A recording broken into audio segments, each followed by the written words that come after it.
Olá, meus amigos e irmãos, que a graça e a paz do Senhor Jesus esteja com você e também com a sua família. Estou aqui para fazer uma gravação muito especial. Nós vamos dar continuidade à série de bate-papos, entrevistas com pessoas que fizeram parte da instituição Igreja Universal do Reino de Deus na sua história. Nós já tivemos aí no início de 2021 uma entrevista muito bacana, um bate-papo com o pastor Carlos Magno, e eu quero dar continuidade falando com uma pessoa, com um casal muito querido nas redes sociais, que agora voltou com seu canal no YouTube, que é o ex-bispo Jair Francisco e a dona Ana, que eu convidei eles para que eles pudessem fazer parte desse diálogo, dessa entrevista, fiz um convite e eles humildemente aceitaram, se dispuseram do tempo, apesar de todas as dificuldades técnicas da gente aqui, mas eles, de coração muito aberto, eles se colocaram a nos ajudar. E eu quero deixar claro que essa entrevista, essa conversa, ela não tem o objetivo de denegrir a imagem de ninguém ou de falar mal de pessoas A ou B. Pelo contrário, nós estamos aqui para repor a verdade e levar as pessoas a um conhecimento, para que as pessoas entendam a instituição Igreja Universal do Reino de Deus na sua origem, no seu início, principalmente o ex-bispo Jair Francisco, que foi um dos bispos que estavam presentes naquele famoso vídeo do Da Odesse, e a gente vai começar o bate-papo com ele aqui. Ele está por telefone comigo. Alô, meu irmão Jair Francisco, tudo bem com você? Davi, que Deus o abençoe, um forte abraço a todos os inscritos do seu canal. Nós decidimos fazer essa entrevista com o Davi porque sentimos a sinceridade no trabalho que ele vem realizando, um trabalho muito sério, muito importante. E a nossa intenção, Davi, a minha, a sua, do Alfredo Paulo, aqui da Ana, que está comigo, é ajudar as pessoas. Nós não queremos criticar ninguém, mas abrir os olhos das pessoas para o verdadeiro evangelho, o evangelho da graça, o evangelho da salvação do nosso Senhor Jesus Cristo. Amém, amém. E também está com o senhor a dona Ana também. Tudo bem com a senhora, dona Ana? Como a senhora está? Tudo bem, Davi, tudo ótimo, é um prazer poder falar contigo e poder falar com as pessoas que estão acompanhando o seu maravilhoso trabalho. E como o meu esposo falou, é um prazer para nós podermos contribuir com isso, né? Não queremos denegrir a imagem de ninguém, falar mal de ninguém, mas queremos somente falar a verdade e falar um pouquinho da nossa história, de tudo, como a gente começou e como a gente está hoje, e a nossa fé no Senhor Jesus que nunca mudou. Amém. Olha, eu quero agradecer a Deus primeiramente, agradecer os senhores por ter se disposto do tempo. Nós até, inclusive, eu quero deixar claro que a gente já tentou até fazer uma gravação, mas devido a alguns problemas técnicos, acabou que o material que já tinha sido gravado acabou sendo excluído, infelizmente. Mas é uma chance da gente conseguir até refazer até melhor. Até o irmão Jair falou, Davi, vamos refazer porque a gente faz até melhor. A gente consegue estar revendo alguns assuntos ou talvez lembrando de coisas que não foram faladas. Mas eu quero começar essa entrevista com o senhor, meu irmão Jair e dona Ana. Primeiro, para começar falando um pouco do início do senhor. Como que o senhor conheceu a Igreja Universal? Como que o senhor chegou na instituição universal, os senhores? Como é que era a vida de vocês antes? E como que surgiu o desejo de vocês, do senhor e da dona Ana, de fazerem a chamada obra de Deus, salvando as pessoas? Eu queria que o senhor contasse um pouquinho da sua história, por favor. Fique à vontade, meu irmão. Tá bom, Davi. Nós conhecemos a Igreja Universal na década de 80 e nós, ao chegarmos na Igreja Universal do Reino de Deus, eu quero deixar bem claro para todas as pessoas que nós não tínhamos problemas econômicos. Na época, eu era jogador de futebol profissional, eu tinha assinado o contrato com um clube da primeira divisão do futebol paulista. A Ana era professora numa escola muito prestigiada no ABC Paulista. Nós tínhamos casa, tínhamos carros, tínhamos uma condição financeira muito boa. E quem falou de Jesus para mim foi um jogador de futebol em Belém do Pará. Eu me converti num quarto de hotel e dali eu falei para Ana, para a família dela, de Jesus Cristo. E quando nós voltamos para São Paulo, nós estávamos procurando uma igreja. E alguém falou da Igreja Universal. Nós somos a Igreja Universal com a intenção de ganharmos almas, de podermos espalhar as boas novas que nós havíamos recebido. Então, foi esse momento que nós chegamos na Igreja Universal do Reino de Deus. Nós gostamos. Era um galpão muito humilde, uma igreja humilde, uma igreja simples, chovia mais dentro do que fora. E ali nós começamos o nosso trajeto. Membros, obreiros. Eu comecei a fazer cultos, reuniões, núcleos em casas. Aí comecei a fazer reuniões de auxiliar, aquela reunião que o auxiliar, que o pastor não gostava, eu fazia. Começamos a crescer. E aí dali eu fui pastor e foi crescendo e consequentemente bispo. E dali começou a nossa trajetória. Foi na década de 80, mas eu quero deixar bem claro, Davi, e aos amigos inscritos, que nós perdemos ao entrarmos na igreja. Nós não entramos na igreja para termos uma vida melhor. Muito pelo contrário. Nós passamos fome ao entrarmos na obra. Eu me lembro que a Ana, na época, ela ficou grávida e o nosso filho mais velho, Ivan, ela colocava ele para dormir para ele não chorar e pedir comida. Porque nós não tínhamos comida. Nós não tínhamos dinheiro para comer, nós tínhamos uma ajuda de custo. Imagina, nós entramos na igreja com carro novo, com casa nova, com a melhor televisão, o melhor equipamento eletrônico da época. Nós tínhamos 2 salários, poupança, dinheiro no banco. E nós, daquilo, nós demos tudo e passamos a viver com ajuda de custo. Então chegava momentos que eu tinha vontade de comer um pedaço de pão, de tanta fome que eu tinha. Eu tinha um sapato, o único sapato que eu tinha, ele era tão velho que se eu pisasse numa moeda eu sabia se era cara ou coroa. E a gente passou necessidade. Sim. Mas a nossa intenção era ganharmos almas. Eu e a Ana, né, Ana? É verdade. E como ele disse, nós entramos com esse amor no coração, com esses olhos de ajudar as pessoas. Então, nós passamos muitas coisas. Como ele disse, a gente tinha um filho pequeno e eu estava grávida. E eu punha ele para dormir, eu dormia também, porque eu tinha fome, mas não tinha o que comer. Às vezes eu ia visitar os meus pais para poder comer na casa deles. Não que eu visitasse para isso, mas era uma das situações que minha mãe até falava: nossa, você está com uma fome. Porque eu estou grávida. Não, porque não tinha. Era a única comida que eu ia comer aquele dia, entendeu? Sim. Até lembrei uma coisa, que eles chegaram um dia visitando a gente, eu já era pastor, eu penso que em Santo Amaro, e meus pais foram na nossa casa nos visitar. Minha mãe abriu a geladeira e falou: nossa, não tem nada na tua geladeira, só tem água? Cadê o leite? Cadê? Eu falei: mãe, a gente não recebeu ainda, mas a gente vai receber, a gente vai comprar. A minha mãe falou: não. Ela foi, encheu a geladeira da gente, comprou um monte de comida. E isso ele já era pastor, já era a 3ª igreja, né?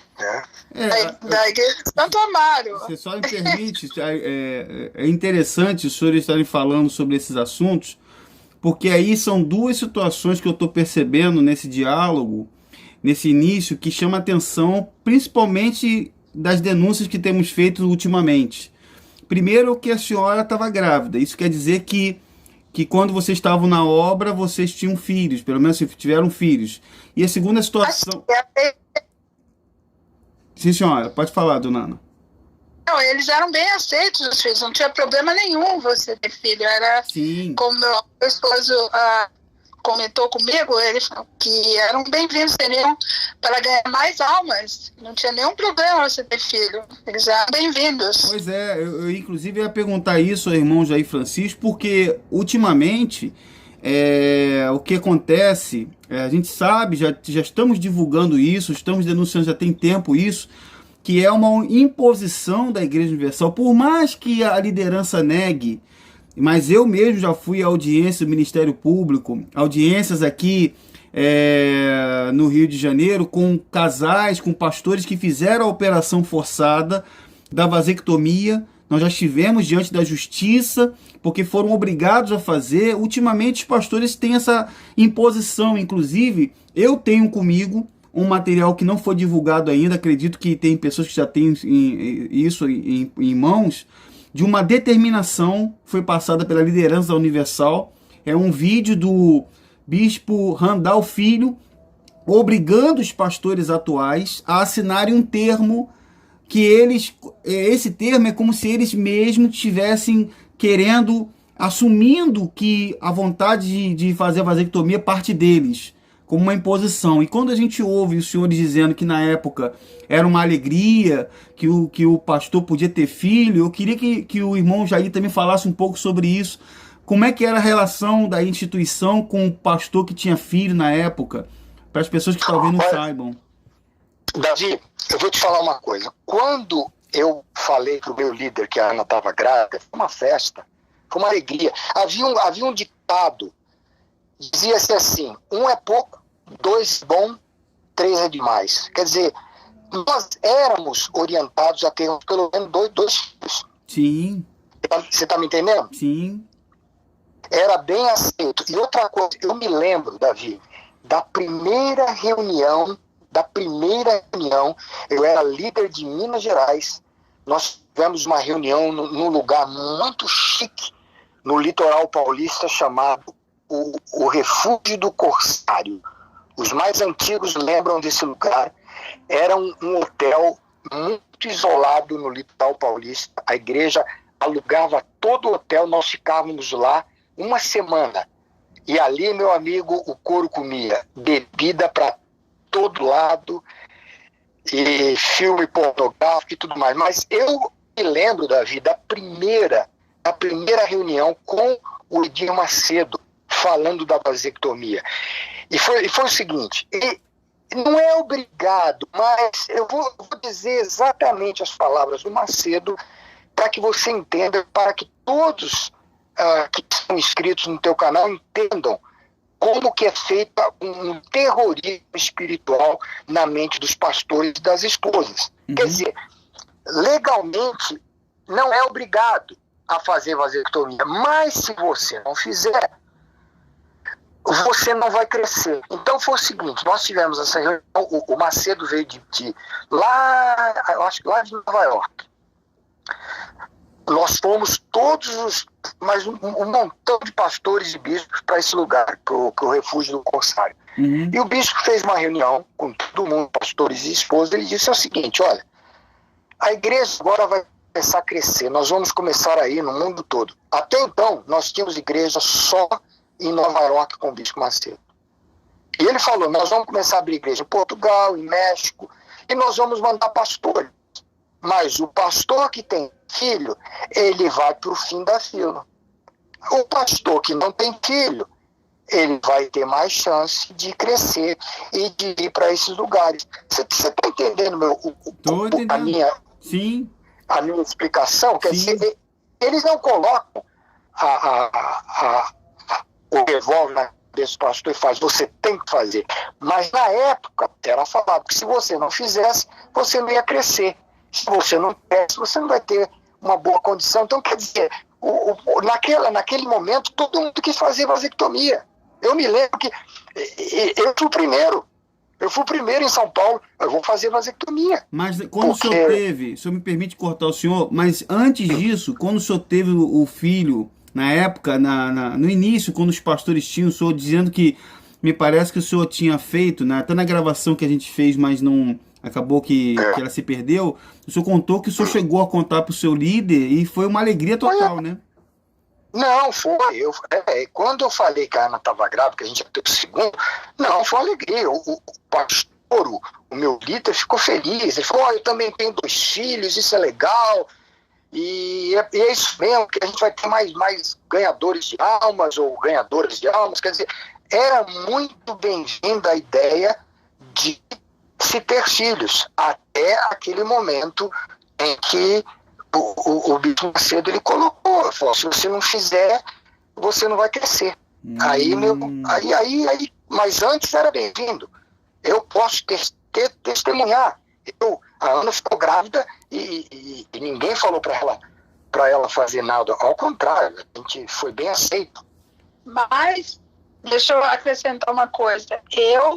Depois de que ele falou isso, que o pastor ia ter mais chance, mais oportunidade. Vem a culpa, né? Vem a culpa das esposas. Inclusive, tinha uma que ficou grávida nessa época. Tem que contar isso. E ela batia na barriga para matar a criança. Como é que é, dona? Porque ela tinha medo.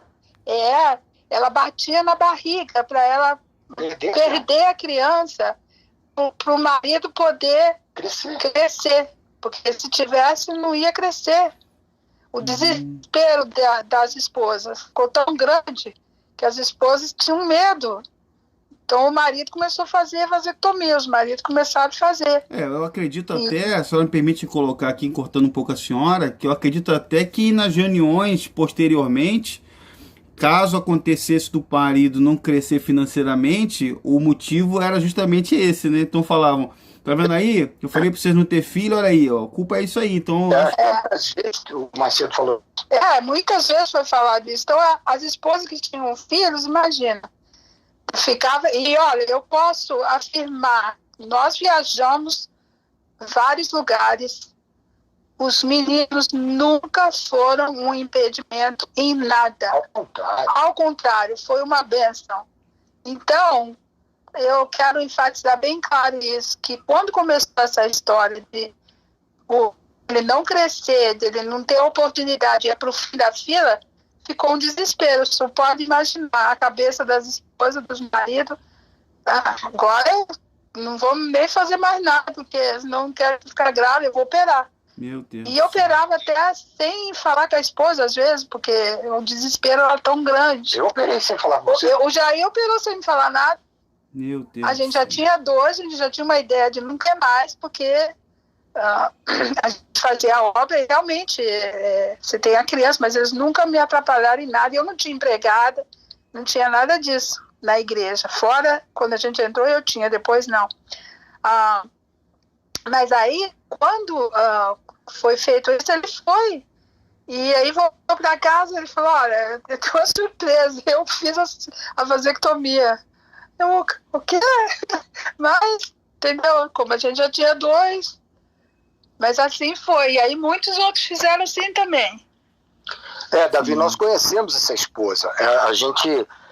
Nós trabalhamos com eles vários anos, nós moramos juntos nos Estados Unidos. Ela acabou tendo. Ela teve a filha. É linda. A menina é bonita, hoje é uma bênção, mas na época ela ficou desesperada com a pregação do Macedo e ela queria abortar. Ela queria abortar de qualquer jeito, ela batia na barriga assim. Meu Deus do céu, que coisa, hein? De medo, porque foi naquele dia, naquela reunião, que ele falou aquilo.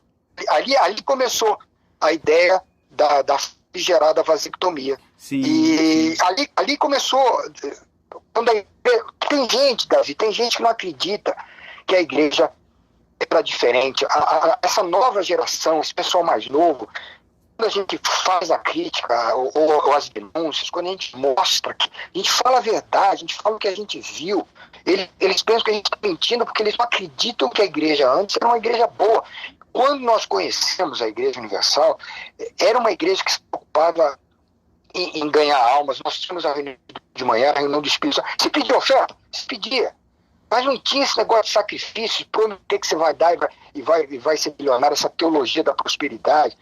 A reunião que mais enchia era a reunião da família, era a reunião da prosperidade, a reunião da libertação, a reunião da cura. Nem se dava ênfase à reunião de prosperidade. quando a igreja comprou a Record e veio, o Bispo Macedo trouxe com ele para São Paulo um montão de pastores malucos, como ele falava. Esses pastores começaram a plantar bananeira no altar, subir na mesa e começaram só a falar de oferta. Aí, naquele momento, a igreja mudou. A igreja deixou de ser uma igreja onde dava-se ênfase em família, em cura, em libertação, passou a ser só a igreja de prosperidade. Ali a igreja universal acabou.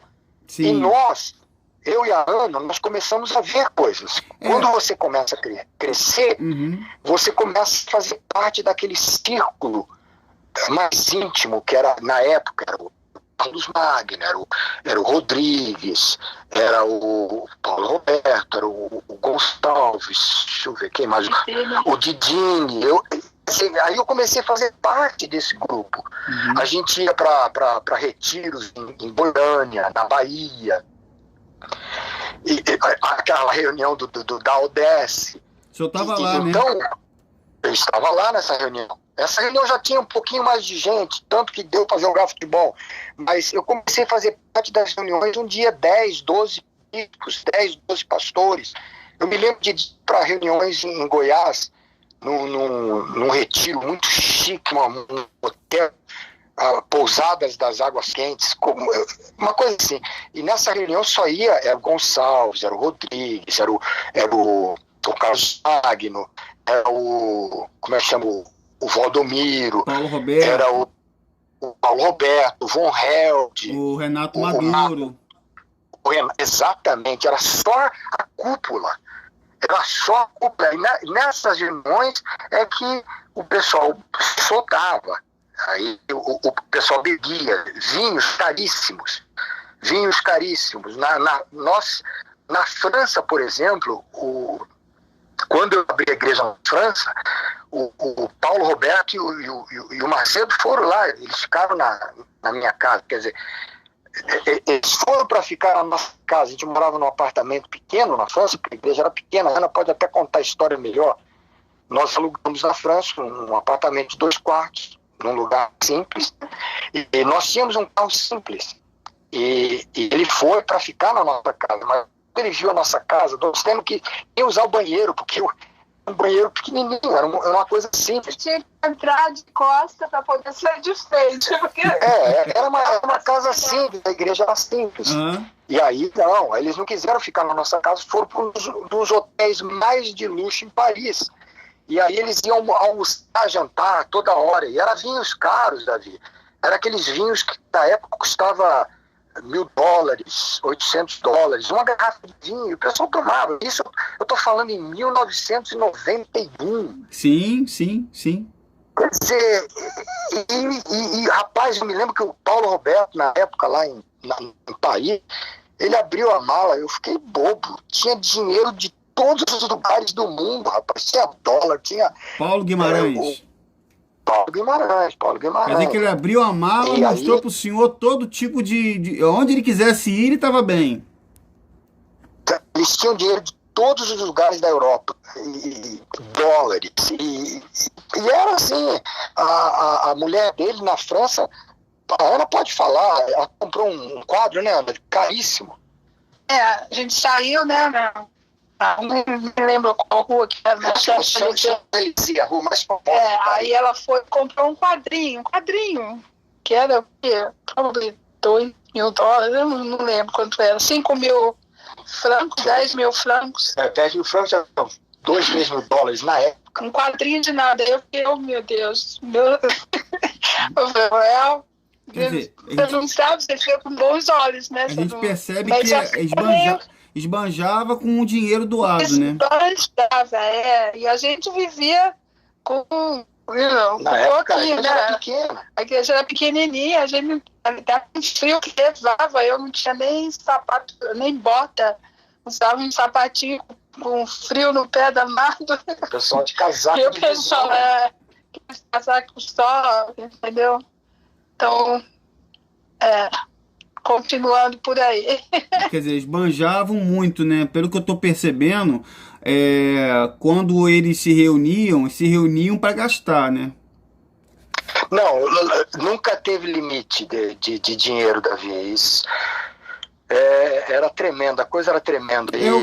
Dentro desse segmento, se me permite colocar, eu queria que o senhor, aí já começa a entender, parece que o senhor tinha falado até na gravação que a gente acabou perdendo, que o senhor começou a ir percebendo essas coisas, começou a perceber que os valores começaram a mudar. Eu queria que o senhor falasse um pouco da questão do que o senhor, quando foi usado, veio que obedecer a ordem de ter que alugar filme pornográfico por Macedo.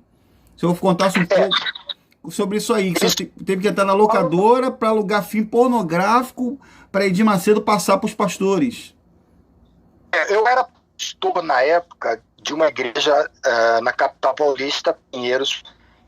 É uma igreja boa, e o meu filho, Celso Garcia, que era o Paulo Roberto Guimarães, ele chamou e falou: olha, Jair, nós vamos ter uma reunião só com os líderes, eu não sei se era na Bahia ou eu sei que era no Nordeste, lá com o Carlos Magno. E o Macedo quer que eu leve filmes pornográficos para mostrar para os pastores e as esposas para ficar um pouquinho melhor. Essa foi a palavra que ele falou. Eu não posso ir porque eu sou famoso, eu trabalho na televisão, eu tenho programa de televisão. Você vai, eu confio em você, você vai e pega os vídeos na locadora para mim. E eu fui, né? E essa foi a orientação que ele me deu. Eu quero 3 filmes bons, eu quero aquelas coisas devagarzinha, não. Eu quero aqueles filmes mesmo que a coisa vai dentro. Eu vou falar assim para não chocar ninguém. E eu escolhi 3 vídeos e dei na mão dele, e ele levou esse vídeo para as reuniões. Então, foi nessa reunião que o Carlos Magno estou no teu programa passado. E ali nós começamos a ficar de olho, que quer dizer, quando nós entramos na igreja para ganhar alma, nós abandonamos tudo isso, deixamos de beber, deixamos de usar, de ver pornografia, e aí na igreja você é ensinado que é ok, isso começa a te confundir, começa a abrir os teus olhos. Uhum. Tá entendendo, Davi? Sim, com certeza. Eu entendo porque o senhor tinha comentado que quando o senhor chegou, a pessoa, na sua pureza, o senhor chegou a jogar até as garrafas no tanque, né?